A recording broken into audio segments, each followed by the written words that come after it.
Ja mitkä sun mielestä oli ne meidän tärkeimmät kriteerit, muistatko vielä? No mehän pisteytettiin sitä listaa tietyllä tavalla, että nämä on pakollisia ja sitten oli sellaisia ehkä niin kuin nice to have. Mutta kyllä me niin kuin mietittiin sitä niin, että monesta muusta asiasta niin pystyy tekemään rempalla tai remontoimalla ja pystyy saamaan tiettyjä asioita jälkikäteen, mutta yksi oli sellainen asia eli sijainti ja näköalat. Niitä on vaikea niin kuin jälkikäteen tavallaan, no niitä ei jälkikäteen ei voi muuttaa. Ei voi muuttaa. Niin sitä nyt pidettiin ainakin niin kuin tosi tärkeänä asiana. Ja mikä sijainnissa oli, mitä haluttiin? No en tiedä sanonko oikein, mutta varmaan niin kuin omassa rauhassa maaseudulla ja sitten kuitenkin niin, että siitä on kohtuullinen matka palveluiden pariin. Ja mun mielestä se tässä meillä niin kuin on tosi hyvin. Kyllä. Koska käytiin katsomassa myöskin sellaisia taloja, mitkä olisi ollut ihan kivoja, mutta ne oli niin syrjässä, että sieltä niin kuin 40-45 minuuttia vaikka miten päin kattoo, niin oli niin kuin sellaisia niin palveluiden kunnon palveluihin. Niin. Kyllä, ja tiet oli vähän liian jyrkkiä ja mutkaisia mun makuun, niin kyllä, sitten rajattiin semmoiset aika lailla suoraan ulos. Ja sitten tässähän meillä on pari naapuria, niin ollaan tykätty myös siitä, että vaikka on niin kuin yksityisyyttä ja omaa rauhaa, tämä piha on itse asiassa aika yksityinenkin, että ei naapurit tähän hirveänä näe, mutta sitten on kuitenkin kiva, että on naapureita. Siinäkin meidän ajatukset ehkä vähän muuttu matkan varrella, että varmaan aluksi oltaisiin haluttu semmoista erillistä taloa ja omaa rauhaa, mutta sitten kun ehkä alettiin ymmärtää enempi, niin päädyttiin siihen, että tämmöinen ratkaisu on itse asiassa aika kiva, missä on pari naapuria. Ja tehdään siitäkin vielä sitten vaikka oma video tai käydään jossain vähän tarkemmin sitä läpi. No mitäs sitten niistä näköaloista, niin mitä niiltä haluttiin erityisesti? No kun Piemontessa ollaan ja käytännössä niin kun, jos valitsee sijainnin jostain vähänkin korkeammalta, niin silloin on mahdollisuus nähdä vuoret ja haluttiin, että meillä on vuoriston alpeille näköala ja tässä se toteutuu tässä aika pitkäkin pätkä sitä Alppia, mitkä näkyy tuosta meidän pihalta suoraan. Niin, Piemontehan on kirjaimellisesti vuorten juurella, se on ehkä semmoinen tyypillinen näköala täällä. Mutta paljon taloja taas oli sitten siellä alhaalla laaksossa, eli varmaan niin kuin 70% niistä taloista, mitä niin kuin sitten selattiin, niin se sijainti semmoisella paikalla, että joko se on niin kuin tämmöisellä tasaisella maalla jossain keskellä alankoa tai sitten ne on tuolla laaksossa kukkuloiden keskellä, josta ei sitten sitä näköalaa ole. Joo, ja käydään toisella videolla myös sijaintia, tuon niin kuin kukkulan hyvät puolet ja laakson hyvät puolet ja huonot puolet, että voidaan käydä sitä myös tarkemmin läpi. Ehkä meillä ei ihan tarkka ollut se, että tarvii välttämättä ne vuoret niin kuin näkyä, mutta se oli niin kuin selkeästi, että halutaan vähän niin kuin ylemmäs, että jotta on semmoinen näköala, että näkyy kauemmas horisontti, että ei olla ihan siellä flätillä. Yeah. Me ollaan Pohjois-Pohjanmaalta kotoisin, niin me ollaan sitä flättiä katseltu Suomessa riittävästi. Niin, ehkä täällä haluttiin sitten vähän erilaiset näköalat. Ja käydään ehkä siinä Piemontessa tarkemmin kertovalla videolla myös sitten sitä läpi, että täällähän on myös hyvin semmoista samanlaista flättiä kuin Pohjanmaalla, että sitäkin piisaa, että sitten niin kuin on hyvin erilaisia maisemia eri sijainneilla Piemonten alueellakin. Joo, totta. Ehkä me niitä vuoria ei suoranaisesti lähteä hakemaan. Täällä on tosi kaunista semmoista kumpuilevaa maastoa, että sekin olisi meille niin kuin riittänyt, mutta tässä nyt saatiin sitten myöskin sen lisäksi niin kuin vuoret näkyviin. Kyllä.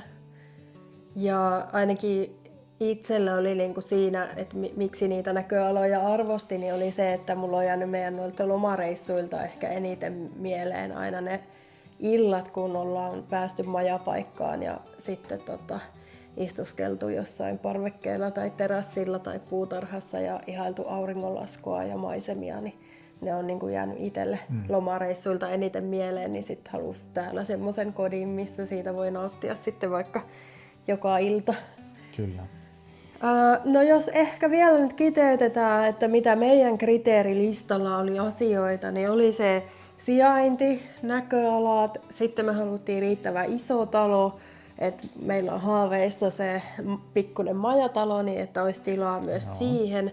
Me haluttiin tilaa myös meidän harrastuksille, haluttiin, että saadaan tehtyä oma pieni kuntosali, keramiikkapaja, käsitöille, kokkaamiselle tilaa. Meillä oli ajatuksissa, että olisi kiva, että pystyisi tarjoamaan meidän vieraille ainakin aamupalat, mutta myös mahdollisesti tilauksesta illallisia, niin se taas sit vaatii tietynlaiset tilat, jotta se kaikki säädökset täyttyy, niin sitä pohdittiin. No sitten haluttiin maata, että pystytään ainakin hyötypuutarhaa kasvattamaan. Vähän omavaraisuusajatuksia Kyllä. kasvisten ja vihannesten ja hedelmien ja pähkinöiden osalta.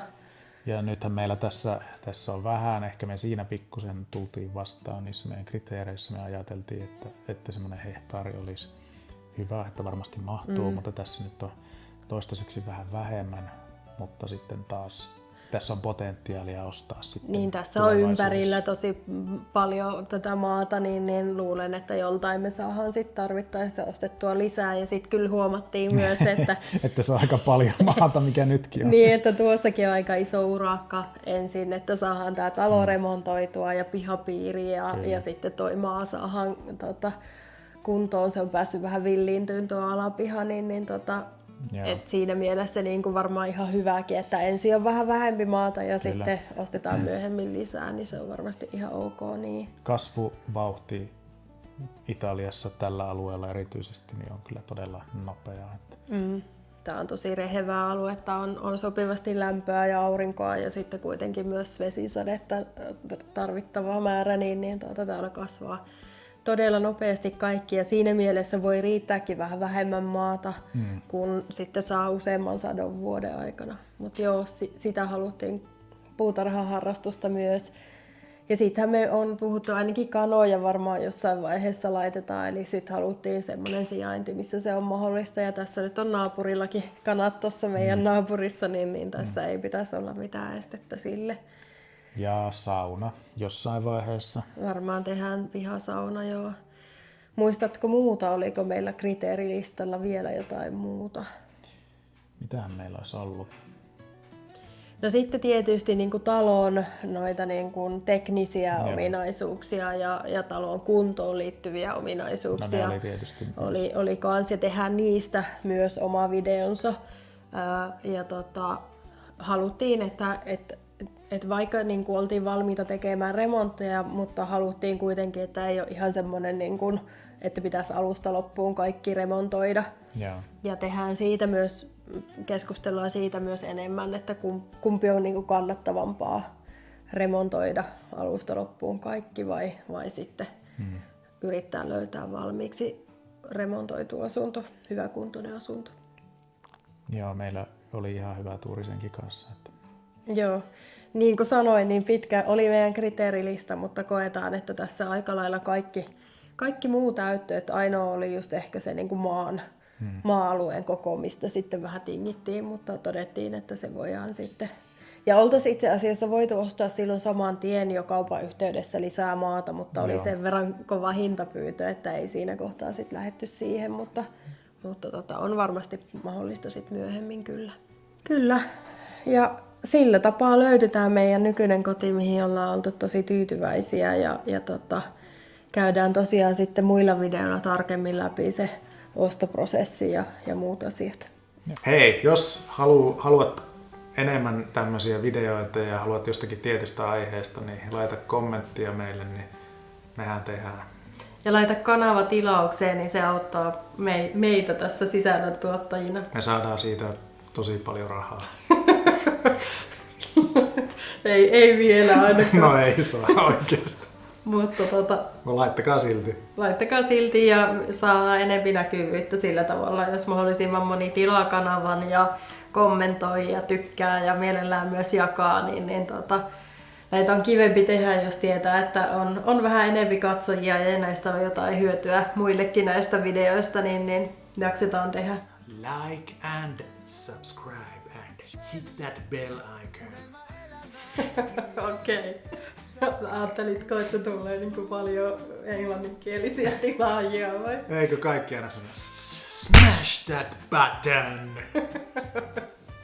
Okei, laitetaan vielä, että mitä nappia sä Ja laitetaan se